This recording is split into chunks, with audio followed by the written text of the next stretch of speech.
I think about, man, I have to perform songs every single night or every other night. The artist Bruno Mars is well known, but no one knew the real Bruno, the kid who did 1,000 shows before he was 10, the teen who slept in empty zoos, or the man who lost everything gambling. When Bruno was 39, he chose to tell the whole story. Not just about the money he owes or Jessica leaving, but also about the bad things that happened to him as a child. What made him famous, the drug problem that almost ended his career, and the dark family secret he's kept for decades. Everything will be different after what he said. Most kids were still learning to read when Bruno Mars was only 4 years old. He was already putting on 2 shows a night, 5 days a week, while other kids played with toys. His family had a band in Waikiki, and he became the star of their show. The little Elvis-style dress he wore made people call him Little Elvis, and did fancy dance moves like they were made for him. He was so good that, when he was only 5 years old, he stole the show at the Aloha Bowl halftime show in front of 40,000 people. He went on the Arsenio Hall show when he was 6 years old. Then, in 1992, he had a small part in the movie Honeymoon in Vegas and was paid $600 for 1 day's work. He later joked that it was his first time living in Las Vegas. He had already done almost 1,000 shows before he turned 10. That kind of beginning makes you feel something inside. That might be why, years later, he said it felt like break when he was practicing for the Super Bowl halftime show. Things didn't stay that bright for long, though. Bruno's parents split up when he was 12 years old, and the family act stopped. All of a sudden, there was no money, no stage, and no lights. Bruno slept anywhere he could find a place to do so with his dad and brother. Sometimes in a yellow '93 Cadillac, other times on Waikiki roofs, and even once in an empty bird park where peacocks screamed all night. They didn't have a real bathroom, so to take a shower, they'd sneak into hotel pools. Spam musubi from 7-Eleven was often all I ate for dinner. They didn't have power for 5 months. He played the guitar at night because they didn't have enough money for amps. Kids made fun of him at school for wearing clothes from a thrift store. But Bruno didn't give up. He looked like Michael Jackson and got $75 a night to pay for demo tapes and bus fare. He became tough because of that fight. A music company heard his tape in 2003 and said he should be the next Ricky Martin. He was asked to sing in Spanish. He didn't want that, even though he didn't write in Spanish. The record company didn't want him to be their idea of a Latin singer, so he chose a name from his childhood, Bruno. It was after a famous boxer named Bruno Sammartino, and he added Mars. Why? Because a girl told him he was so sure of himself once. You must be from Mars. He was 18 years old when he moved to Los Angeles in June 2003. He got off the plane with just 603 demo CDs and a bag tag that said Bruno Mars. He lived in 4 different places in his first year. Among them were a $40 a night motel on Sunset and a small room in Koreatown that he shared with 6 other men. He fibbed to get a job as a DJ on Van Ness Boulevard, even though he had never used DJ gear before.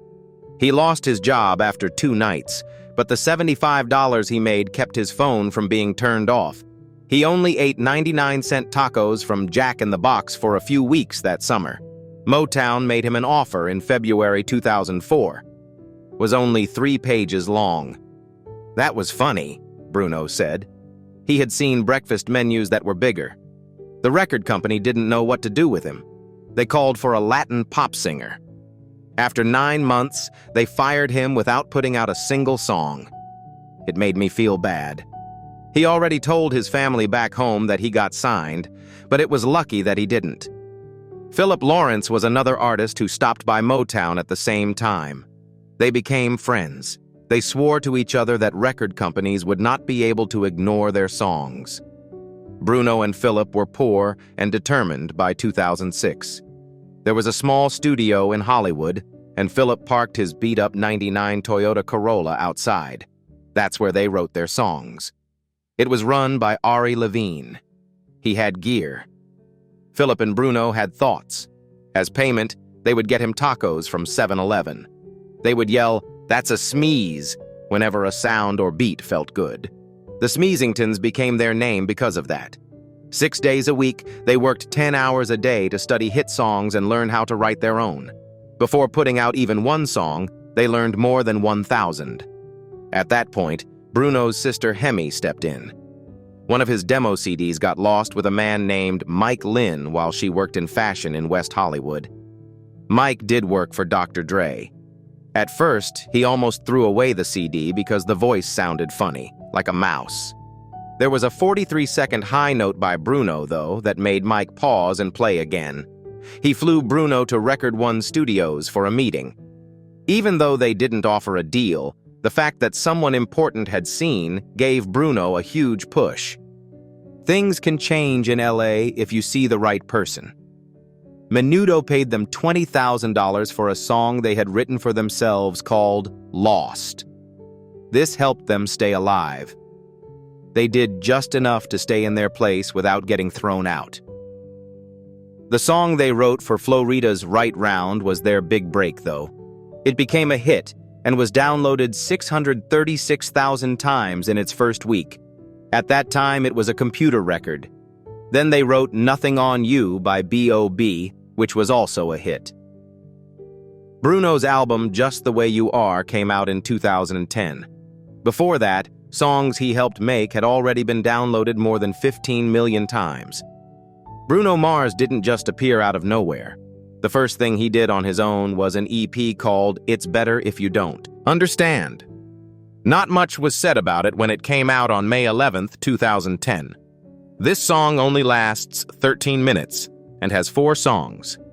It had only sold 27,000 copies in the US by the end of 2011. It looked small, like something you'd forget. There were songs on that small EP, though, that would become the foundation of something much bigger. After only 5 months, on October 4th, 2010, he put out Doo-Wops and Hooligans. It was a huge hit. The record, which cost only $70,000 to make and didn't use any samples from other albums, went 7x platinum in the US and had over 15 million sales around the world by 2020. It was number 1 on the official records chart in the UK for 400 weeks in a row. That's almost 8 years, longer than even Thriller or Abbey Road. After that came the songs. His first single, Just the Way You Are, hit number 1 on the Billboard Hot 100 8 weeks after it came out on August 7th, 2010. It was number 1 for 48 weeks and sold 13 times as many copies. It was one of the top 25 digital songs of all time, with 6.7 million sales just in the US. After that came Grenade. During its busiest week, 559,000 people downloaded it. That week's sum was the 8th highest in the history of music. Not only did it win the top spot in the US, but also in 15 other countries. It didn't end there. Grenade was number 1 on Billboard 3 times between January and March 2011. Only 5 other songs have ever done that.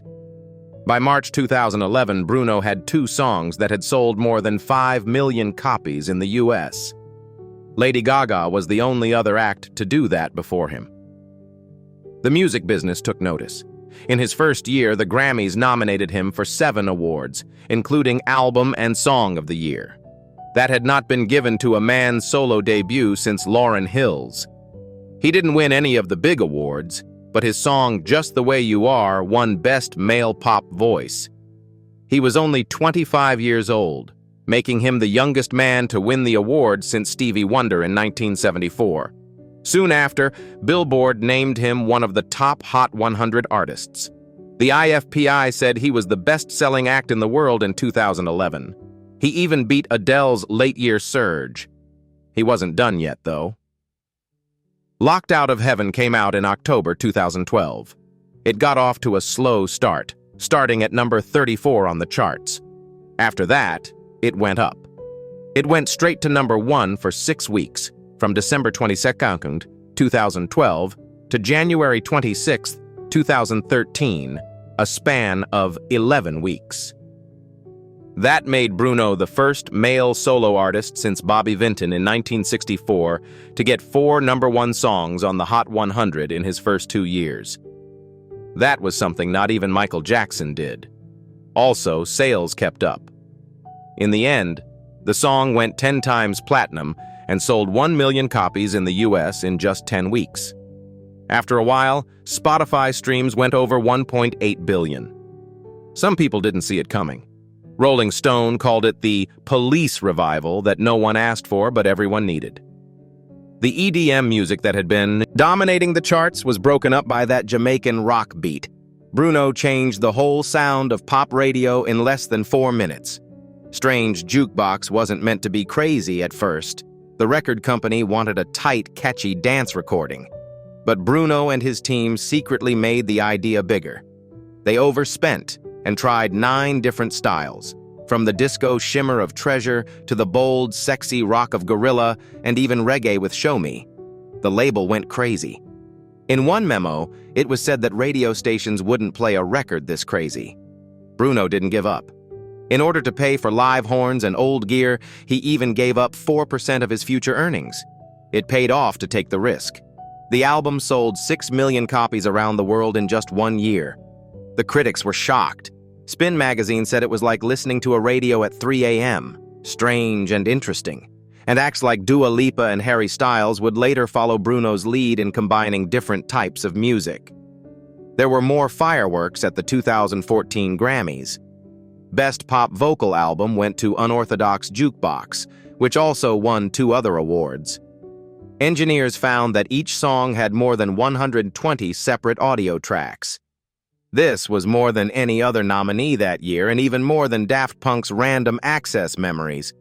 Someone complained to the FCC about a 0.6-second shot of Bruno thumping his chest during his Gorilla act that same night. It was meant to look like a rebel. He didn't get fined, but it did put him in the Guinness World Records for the fastest act on TV to lead to an obscenity review in 2015. Things sold a lot more after the Grammys. The album Unorthodox Jukebox went up 171% on the Billboard 200. Since Alanis Morissette in the 1990s, that was one of the best Grammy Week boosts. After that came Uptown Funk. It began as a jam session in a temporary studio on May 1, 2014. Mark Ronson still has the first version marked up in his email in the form of a voice memo. The last song was written by 11 people and was the subject of 5 cases. It finally came out on November 10, 2014. It went straight to #1 and stayed there for 14 weeks, from January 17, 2015 to April 18, 2015. Before Old Town Road came along, that was the longest run at #1 in the decade. At its peak, 300,000 copies of the song were downloaded every week, and 15 million copies were streamed every day around the world. It became the best-selling jazz song since I Feel Good in 1965 in the UK, where it sold over 1 million copies in just 10 weeks. People were crazy about it. Delta Airlines even said that the number of first-class drink orders went up by 37% the month it became their boarding song. It was called Uptown Drunk by someone at the company. The BBC even used the speed of the song to teach CPR on TV in 2015. His next big move almost didn't happen, though. The label wasn't happy with Bruno's 24K Magic when he turned it in 2016. It was 33 minutes long and only had 9 tracks, which is less than some EPs. Bruno was firm, though. He didn't want it to skip, so it would sound like a party mixtape from the 1990s. It swept the Grammys on January 28, 2018. Album, record, and song of the year went to 24K Magic. That makes it only the second R&B record of the decade to do all 3. Won 6 awards in one night. The results came right away. That's What I Like saw a 130% increase in streams, and the song went on to become 7x platinum. It had sold more than 5 million copies around the world by April 2018, but it never made it to #1 on the Billboard 200. After that, the trip was just as crazy. From March 28, 2017 in Antwerp The 24K Magic World Tour went on until December 30th, 2018 in Honolulu. There were 215 shows on 6 countries. His show in Auckland, New Zealand, sold 48,583 tickets, 4,100 more than Beyoncé's 2016 show there. This broke her record. There were 3.5 million ticket sales and $367.7 million in earnings by the end of the trip. That made it one of the 10 most successful shows ever. It even made more money than the first U2 Joshua Tree Tour and Lady Gaga's Monster Ball.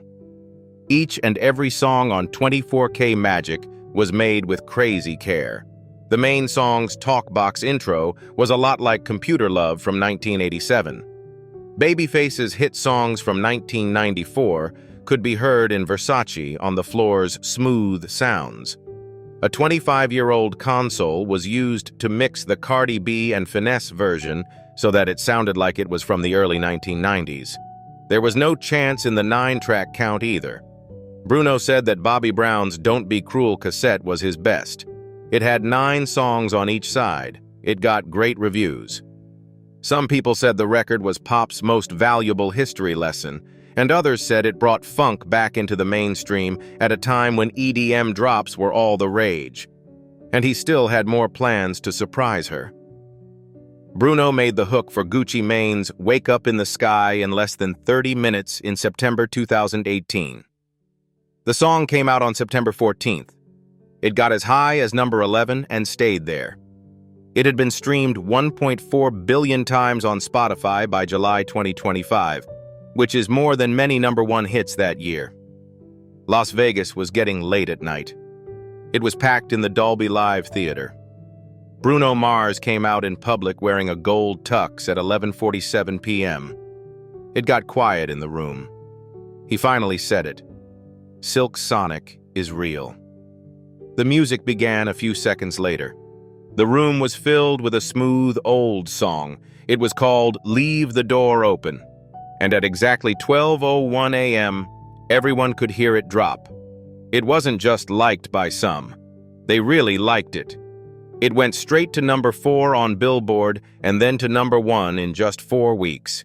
It stayed there for 2 whole months. The song had been played on Spotify more than 2.3 billion times by the middle of 2022. Silk Sonic wasn't just a dream. They couldn't be stopped. They went on stage at the Grammys a year later. The men were both dressed in white tuxedos. In back of them stood 18 string players. Bootsy Collins was sitting on a velvet chair like a queen. People in the crowd got up when the song was over. That night, Leave the Door Open won Best R&B Performance, Song of the Year, and Record of the Year. It came out in November and is called An Evening with Silk Sonic. In the old days, it was recorded in one room with no fancy tools. It was all analog. There was something very 1973 about the sound. It sold more than 104,000 vinyl copies in the first week. More than 30 years have passed since the last big record release by an R&B act. Care was taken with everything. Bruno taped 16 different takes of just the snare drum for one song. At 3:07 a.m., Anderson .Dupont played his last drum solo on 777 after hours of tequila-fueled traffic jams. One take only. That was all it took. Silk Sonic's tour had made almost $145 million from just 37 shows by the end of 2022. That's about $4 million every night. A single ticket cost some fans as much as $6,500. That's pretty good for a band trying to sound old school in this digital world. The surprise then came. Bruno sent a message on August 16, 2024. 8 p.m. PST. Get some tissues. There was no plan for what to happen. After a few minutes, Lady Gaga smiled and dropped Die. It was everywhere. That's 27.4 million plays in just one day, which broke the record for most streams. That was more than Easy on Me by Adele. The music video looked and felt like a movie. 16mm film was used to shoot it. There was only black and white. One Last Dance had only 2 voices, a chandelier, and waves of Morse code that fans eventually figured out. In 32 countries, the song sold more than 10 million copies and topped the charts for 18 weeks in a row. There was a lot of money to be made from it, though. It made almost $1 million a day in printing during its busiest week. That song was worth more than $11 for every second. Bruno and Gaga sang it at the 2025 Grammys with a gospel band behind them. People called Bruno a human saxophone when he played a long, strong note that lasted more than 11 seconds. The most popular tweet at the time was about that event. But what was the craziest part? One take was used for the last voice. It was 4:12 a.m. Bruno had just hit the studio wall with a tequila bottle. At 3:18, you can hear the glass breaking in the song. He didn't change it. He said it made the song sound real. Then Blink-182's Rosé sang a song called APT. A 9-second guitar riff on TikTok was her way of teasing it. 42 million people had watched it in 12 hours. When the full song came out, it went straight to number 3 on the Billboard Hot 100, making it the biggest K-pop female duet launch ever.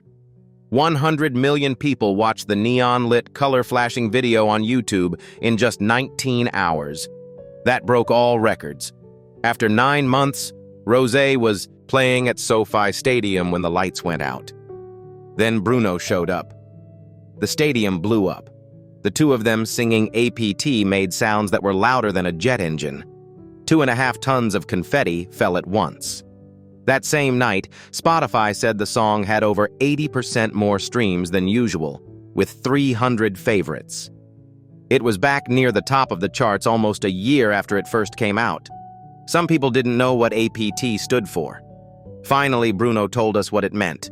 "I meant tango after the party." He said it was based on a night in 2019 in Buenos Aires when he and Rosé danced until dawn. It's on video, but Bruno can't get to it. He made a joke that Rihanna is the only one who can open it.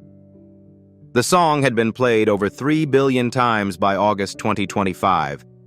Blackpink's world tour made an extra 48 million won from merchandise sales thanks to the performance. Bruno kept getting bigger in all kinds of music. But there was something more personal going on behind all the lights and records. They met at a hotel restaurant in New York in the spring of 2011, long before the Grammys and shows. She had just come back from an interview to be a model. He was done with the show. They looked at each other. His body did not move for 40 minutes. He finally walked over. They talked for a long time, even after the lights were turned off and the chairs were stacked. She gave up everything and moved across the country to be with him in less than a year. She slept on an air mattress at first while he traveled the world, but over time, they made a life for themselves. They had a house in Studio City and a dog named Geronimo by 2014. Bruno didn't talk about her much. In an interview, he called her my rock once. Then he went on. Even about the sad song When I Was Your Man, he wouldn't say much. He said it was like being slid up on tape. Some people thought he wrote it when things were bad between him and Jessica. She didn't go to events very often. Only 3 red carpets in 13 years, and then nothing. And fans saw something strange in late 2024. Her anniversary posts were gone. After a few days, Bruno flew to Tokyo by himself. The gold chain she gave him was on him, but he had it on backwards, to keep her name's secret. Then someone said something about Jessica's January 2025 beach picture. Someone asked if she and Bruno were no longer together. She said that she would always be proud of and happy for all of his accomplishments. 2 cheers from far away, only 15 words. But that was enough to make the internet explode. People began to dig. She was in San Juan with her folks for Christmas. His show was in Las Vegas on New Year's Eve. They hadn't been apart in December for more than 10 years. According to sources, they were living different lives. Some people said that he tried to make things better, but instead made his Vegas shows longer. The strange part is here. It was never official that they broke up. She still checks out his Instagram. He still likes the posts she makes about her clothing line. The house is still owned by both of them. Some say that when she comes to town, she stays in the spare room. Some said she was seen behind the scenes at one of his May shows, but there were no pictures ever came out. It all began on March 15th, 2024. Something on News Nation was shown. It didn't name any sources, but that didn't matter. It was such a crazy claim that it caught fire. They said Bruno Mars owed MGM Resorts about $50 million because he had racked up debt from gaming. Even better, he was said to be paying it off with his Park MGM monthly shows. The internet went crazy in just a few hours. The number was mentioned over and over on gossip blogs. There were a lot of posts on Reddit saying that MGM now pretty much owned him. It was also talked about on talk shows. Shane Sharp even told the crowd that he had heard Bruno lost $17 million at blackjack in just one night. It wasn't important if it was true or not. The picture was too good. A famous singer from around the world who speaks about wealth and gold, but is actually stuck in a mountain of gambling debt. It was made for news stories that go viral. Bruno Broke was all over the place in just 2 days, and all of a sudden the term Bruno Mars, 50 Mylar, or debt, was showing up in more than 4 million Google results. Every single thing led back to a single vague claim. MGM Resorts quickly replied that same day. Not with vague PR speak, but with a straight and clear truth. Forbes and Billboard were told that Bruno didn't owe them anything. Their exact words were, "no debt." They even said that they respected each other in their relationship. They also made sure everyone knew Bruno was one of the best talents in the world. It wasn't just to keep his reputation safe. There was more to MGM's plans. Investors might be wary if people really thought their main storyline was drowning in debt. It might even be against the law. There were already rumors going around that MGM faked the story. To make more money, this is why. But their formal denial was strong enough to put an end to that idea. Within 3 days, big news outlets like Variety said the same thing over and over again, and MGM's stock price didn't change. Wall Street seemed to agree with them, but Bruno didn't put out a dull message. He made fun of the whole thing. He looked out at the crowd at his show at Park MGM on April 12th and said, "Since they said I'm responsible for 50 mil, my phone has been dry." He meant it. The crowd yelled, "Where are my friends when I'm up?" Twitch users cut, shared, and watched that one moment over 6.8 million times in just one day. After a few months, on January 28, 2025, Spotify told him that he had reached 150 million weekly listeners. Bruno shared it again and wrote, "Keep streaming, and I'll be debt-free in no time." After 2 weeks, he shocked everyone by showing up on stage at SoFi Stadium with Blackpink's Rosé. His first line, "Almost out of debt." It got 32 million views in just 3 days on Instagram. The story lost its power every time he joked about it. People shared everything he said. It got the word out about his shows and songs for free. Still, a lot of people believed it in the first place. $50 million seemed like a big amount, but it wasn't impossible. People who like to gamble a lot often bet $50,000 on a single hand of blackjack in Las Vegas. That much money would add up to $50 million if someone like Bruno lost it 1,000 times over a few years. Experts on the harms of gambling pointed this out, saying that the numbers made sense. Bruno had also said in the past that he began gaming before he was old enough and that he lost all of his money in a poker game.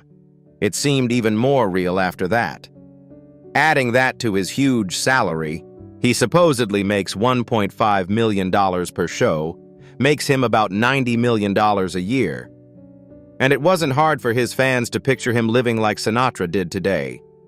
People can win and lose a lot of money under the same bright roof.